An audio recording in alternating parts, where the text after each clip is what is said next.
નમસ્કાર, આપનું સ્વાગત છે ગુજરાતનો અવાજ ચેનલ ઉપર અને હું છું આપની સાથે પત્રકાર કાજલ સુવા। દેવભૂમિ દ્વારકા જિલ્લાના ખેડૂતોએ ખંભાળિયાની કલેક્ટર કચેરીએ ધામા નાખ્યા છે। ધામા નાખ્યા શબ્દ એટલા માટે વાપરી રહી છું કારણ કે 2-2:30 વાગ્યાના ખેડૂતો અહીંયા બેઠા છે તડકાના। હજુય ખેડૂતોને કોઈ જવાબ નથી મળ્યો। ખેડૂતોને બોલાવવામાં આવ્યા, એમને સાંભળવા માટે બોલાવવામાં આવ્યા છે। 2 વાગ્યાનો સમય હતો ને 4-4:30નો સમય થઈ ગયો, હજુ કોઈ આવ્યું નથી। ત્યારે અહીંયાથી નજીક આરાધના ધામની એકદમ નજીક મીઠોઈના ખેડૂત મારી સાથે છે, આપણે એમની સાથે વાતચીત કરીએ। મીઠોઈમાં કેટલા ખેડૂતોના ખેતરમાંથી ગેસની પાઇપલાઇન નીકળે છે? અમારા બેન છે ને 5 ખેડૂત મને નીકળે છે। એક તો મહાજનની છે, એ તો બહાર છે। અમે હરિજન માણસો છીએ। અમારે ત્રણે હરિજન માણસને ખેતીમાં જ નીકળે છે। મારે 50 વીઘા નંબર છે, એને હેઠાથી નીકળે છે અને 8 વીઘાને વચ્ચોવચ્ચથી નીકળે છે।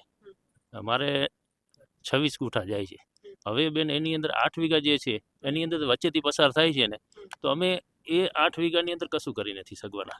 કારણ કે અમારે એ ખેતી અમારે નાબૂદ જ થઈ જાય એવું જ દેખાય। કારણ કે આની બાજુ 4 વીઘા, આની બાજુ 4 વીઘા, કઈ રીતના અમારે એમાં ઉત્પાદન લેવું, કઈ રીતના અમારે એની અંદર આમથી આમ પાણી લઈ જવું, કઈ રીતના અમારે જીવન નિવારવું, આ પરિસ્થિતિ અમારી છે। ક્યારના આવ્યા છો? અહીં અમે આવ્યા છીએ કલેક્ટર ઓફિસે, આજે 2 વાગ્યાનું અહીંનું અમને હતું, પણ અમે 2 વાગ્યાના અહીં બેઠા છીએ તડકાના, ને એમને 12-1 કલાક બેઠા, અહીં 2 કલાક અહીં બેઠા તડકાના બેઠા છીએ। અત્યારે કોઈ અમારું સાંભળવાનું છે નહીં, હજી કોઈ આવ્યું નથી। આ રીતના જ આ હજારોની મોઢે બધા ખેડૂત પરેશાન છીએ, કોઈ જવાબ નીકળતો જ નથી। આ રીતે જ અમને હેરાન જ કરે છે। કોઈ રીતના આટલા અમારા સાંસદને બધાને અમે રજૂઆત કરી લીધી, અંતે અમારે આજ 24મો દિવસ થઈ ગયો, બેઠા છીએ, એમને કોઈ જવાબ નથી આવતો આજની તારીખમાં। તમે 24 દિવસની વાત કરી, તમને નોટિસો મળી, કેટલા મહિનાથી આ બધું ચાલે છે? આ બેન 3 મહિના થયા અમને નોટિસ આવે, આપી જાય, ક્યારેક ક્યાંય બીજે આપી દઈએ, હું આપી દઈએ, એ રીતે અમને મળી જાય, અને કાં ફોનથી આપે, આવીને આ લ્યો તમારી નોટિસ, આ રીતે આ તમે આપો, અમને ખાલી 7,000 ગુઠાના કહી અને તમારા નોટિફિકેશન આપો હોય કે, એટલે પાસબુક માંગી, પાસબુકમાં આપો કે તમને આ નાખી દઈને। અમારા ગામની અંદર તો બેન ખાલી 4 ખેડૂત છીએ। 4 ખેડૂતની અંદર પહેલાંથી મેગા કંપનીને એ લોકો કામ આપ્યું એટલે અમારે લોકોને એવું દબાણ કર્યું કે અહીંથી જ અમે કામ ચાલુ કરીએ। અમે હાથ જોડી, અમે કલેક્ટરને, અમારા જામનગર કલેક્ટરને અમે રજૂઆત કરી કે અમારે અહીંથી ચાલુ ના કરો, અમારા બધા ખેડૂતની વચ્ચે અમે 4 ખેડૂત શું કરી શકે બેન, કેમ લડી શકીએ? અત્યારે તો કોઈ આવી રીતનું નહોતું। અત્યારે અમે જામનગર જિલ્લાના અત્યારે સ્વયંભૂ અમે છે ને, આજે ચાલી રહ્યું છે અમે સ્વયંભૂ દેવભૂમિ દ્વારકા જિલ્લામાં, એની અંદર અમે જોડાઈ ગયા એની સાથે। અમારું એમ કહેવાનું થાય છે કે જે જિલ્લો, આ અમારો જિલ્લો છે, જામનગર જિલ્લો છે, અત્યારે દેવભૂમિની અંદર જે તે નિર્ણય નીકળે, અમારે સમાવેશ એ ભાવે અમારો સમાવેશ થઈ જવો જોઈએ। કારણ કે અમે ખેડૂત જ 4 જ છીએ, નાના માણસ છીએ, કઈ રીતનું અમારે કરવું આમાં? આ રીતે છે અમારું। ખેડૂતો કંટાળ્યા છે, એટલા દિવસથી ખેડૂતો લડે છે, હજુ કોઈ નિવારણ નથી આવ્યું। બીજું કે છાવણીમાં ખેડૂતો જે બેઠા છે, બિચારા સતત મહેનત કરે છે, એના વિશે શું કહેશો? અરે બેન, એ લોકોને લાખ ધન્યવાદ કે આજ અમારે 2-3 ખેડૂત પેલા જોડાતા આજે અમારે હજારોની સંખ્યામાં જોડાઈ ગયા છે। આજે અમને એ રાહ મળી ગયો છે। પહેલા તો અમે પોલીસથી બધેથી આ કરકામોથી ડરતા જ હતા, પણ અત્યારે હવે અમારામાં જનૂન આવી ગયો છે એટલો, હું બી બોલી નતો શકતો। હું હજારો માણસ વચ્ચે બોલી શકું છું। એનું કારણ છે કે અમારું આ રોટલો છીનવાઈ રહ્યો ને, એને હિસાબે અમારે બોલવું પડે છે। શું કરવું આનું અંદર? અમારે અમને કંઈક દિશા કે દશા નથી સૂચતી કે આની અંદર શું અમે કરીએ। અમારા ધંધાનું ધ્યાન દઈએ કે અહીં અમારે જોડાવું, એનો જલ્દી કંઈક નિર્ણય લઈ આવે સરકાર, નહીંતર તો આમાં બેન કાંઈ ને કાંઈ કોઈ પણ ખેડૂત છે કંઈ ને કંઈક અવરું મગજમાં ઠસાઈ જાય ને કંઈક અવરું પગલું ભરી લેશે, તો અહીં કોણ જવાબ દેશે? કોણ જવાબ દેશે? આ કંઈ બધા મગજ કે બધાને સરખા ખેડૂત નથી, અને બધાની પરિસ્થિતિ સરખી નથી હોતી બેન। તમે જુઓ તો કોઈ માણસ કેમ કરીને રડતું હોય, કોઈને ઘરની બીમારી હોય, કોઈને કેટલા પ્રશ્નો હોય, હજારો પ્રશ્નો હોય, એની વચ્ચે સમય અમારે કાઢીને આવવું પડે છે। શું કરી? આજ વેદના અમારી બોલે છે બેન। 50 કિલોમીટરથી આવે છે, અહીંથી ભાડાના પૈસા હોય ના હોય, પણ આ શું કરે? એ જ્યાં ત્યાંથી ઉછીના પાછીના લઈ અને અહીંયા આવી છે કે ભાઈ કાંઈક પણ યોગ્ય નિકાલ એનું આવે। કાંઈક આજ સાંસદ આવ્યા છે તો આશા હોય ને, આવડા મોટા જિલ્લાના સાંસદ સભ્ય હોય તો આશા હોય કાંઈક આપણા પક્ષનો નિર્ણય આવશે ને આપણા માટે કાંઈક ફાયદો થશે, પણ એવું કાંઈ હજી કોઈ સાંસદ શ્રી અમારા ધ્યાનથી લગભગ આવ્યા નથી લાગતા હજી। હવે કદાચ આવવાના હોય। અમે તો અહીંયા બેઠા છીએ, 2-3 કલાક થઈ ગઈ છે।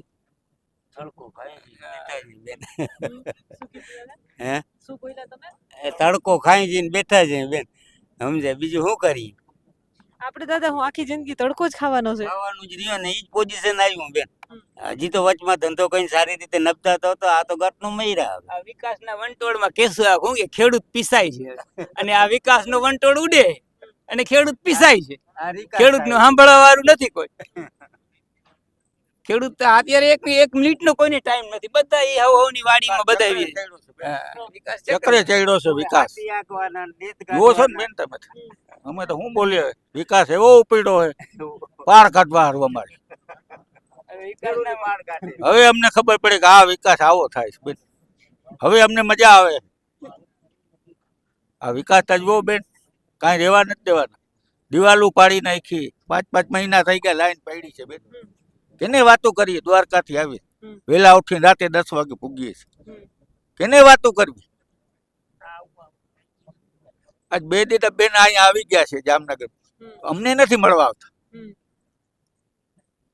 અમે નહીં દીધા હોય ભાજપ ભેગા જ છે બેન ભાજપને જ મત દીધા હે તો અહીં અમને નહીં આ બધું કઈ વાત જોવી પડે. કઈ વાત જોવી પડે છે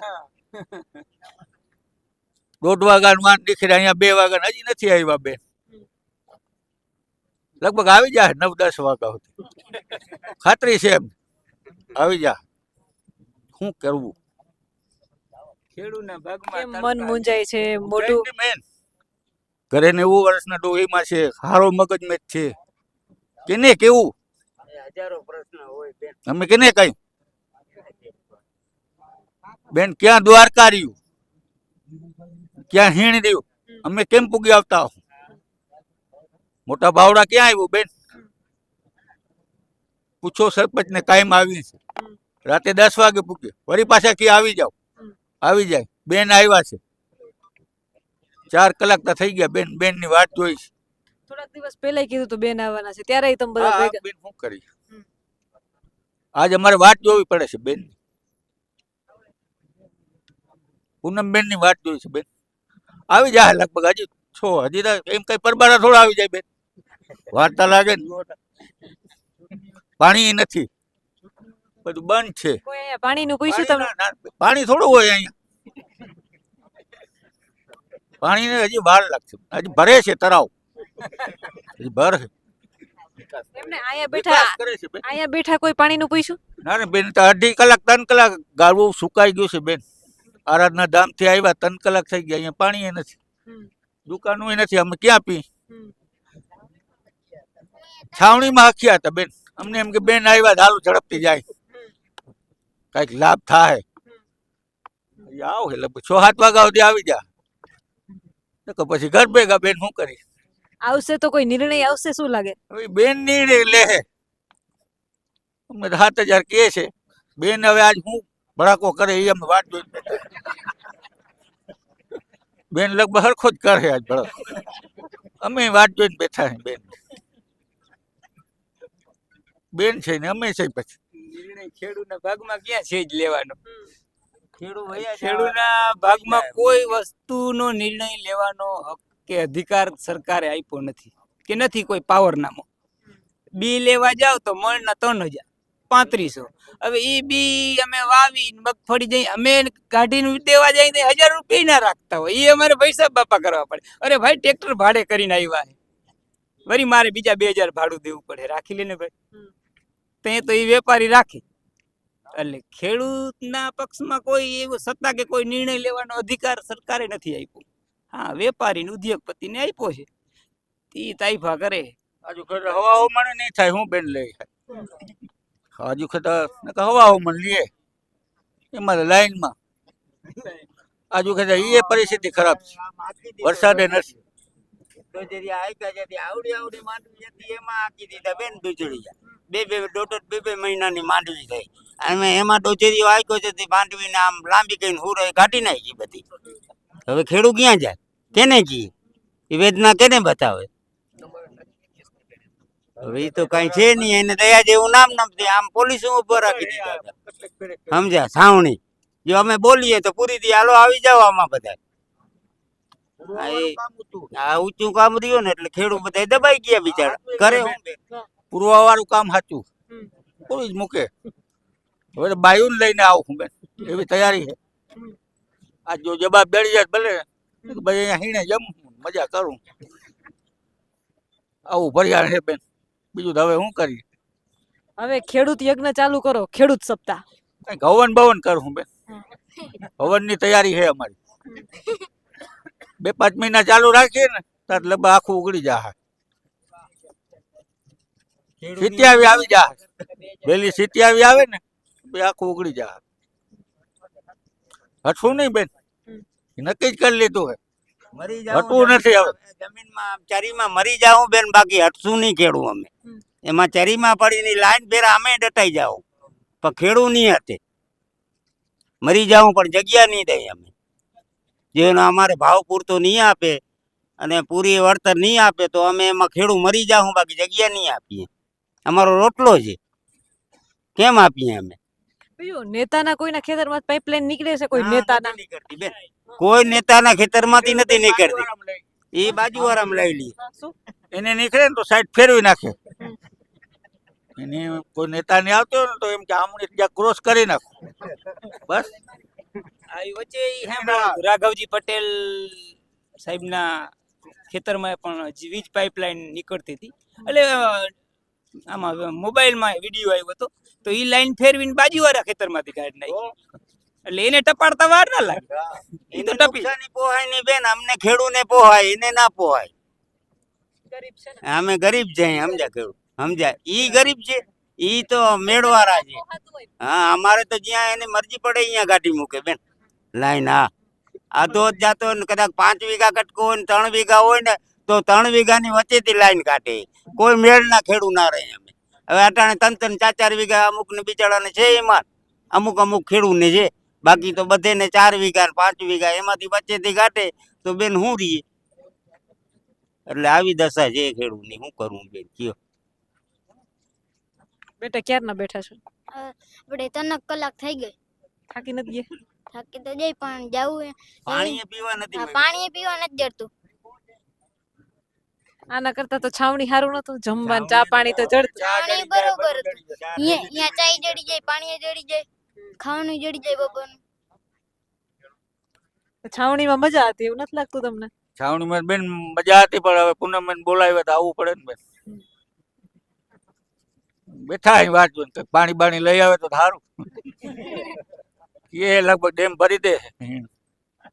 અટાણે પીવાનું પેલા કરો. એટલે બેન હવે અહીંયા તો નથી બેન, એ તો બધા બેઠા છે ને આપણે. તમે છો અમારે હારે બેન, તમારો શું ગુનો બેન? જો તમે કેટલી મહેનત કરો.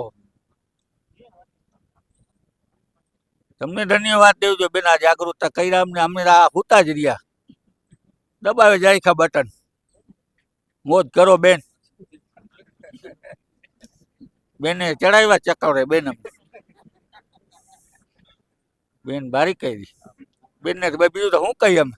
બેન સમજે એ બધું ધારે એટલે બધું તારી દઈએ અમને. એના હાથમાં હે અતાણ. હવે હું નિર્ણય લઈએ અમે એની વાત જોઈને બેઠા હે બેન. બેન ધારે તો આ બધે ને તારી દે, ધારે તો કાબુડાડી દે. 7000 બેન શું થાય તમે પોતે બધા સમજુ જ છો. 2 કરોડ ભાવ બોલાય છે બેન, રોડ ટચ. બેન ને બધી ખબર છે. બેન ની અહીંયા બાજુમાં જ છે વાડી. બેન ની ખુદ ની અહીંયા વાડી છે. બેન ને પૂછો કેટલામાં લીધી હતી બેન. એમાંથી નથી નીકળતી પાઇપલાઇન? ટપી જાય ને બેન, ટપી જાય. અમે છે કપાવાળા બલીના બકરા, અમારે નીકળે, બેન ને ના નીકળે. એટલે ઓલું જે સર્વે કરેલી વાડી અને જ્યાંથી પાઇપલાઇન નીકળી રહી છે આખી જગ્યા, આપણે તમને મેં બતાવ્યું હતું. એક ખાંભો મેં તમને સેટ ટૂંકમાં કદાચ થોડાક સમય પહેલા તમે જોયો તો મારો એક વિડીયો હતો, જેમાં હું ખાંભાની બાજુમાં ખેતરમાં બેસીને તમને કહેતી હતી કે અહીંયા ખાંભો છે, અહીંયા સર્વે કરેલું છે અને પાઇપલાઇન અહીંથી 400 મીટર દૂર જેટલી નીકળે છે. તો આ બધું પહેલાં તો માપણીના એવડા ગોટા કઈ રીતે થઈ ગયા? ખેડૂતોએ દાવા કર્યા હતા, કેટલાક નેતાઓના વચ્ચે ખેતર આવે છે એટલે આખું સર્વે બદલી ગયું. તો શું આ ગરીબ માણસની 2-3 વીઘા જમીન છે એની કોઈ કિંમત નથી? કેમેરામેન રાજ પરમાર સાથે હું પત્રકાર કાજલ સુવા. આપ જોઈ રહ્યા હતા ગુજરાતનો અવાજ ખંભાળિયાથી.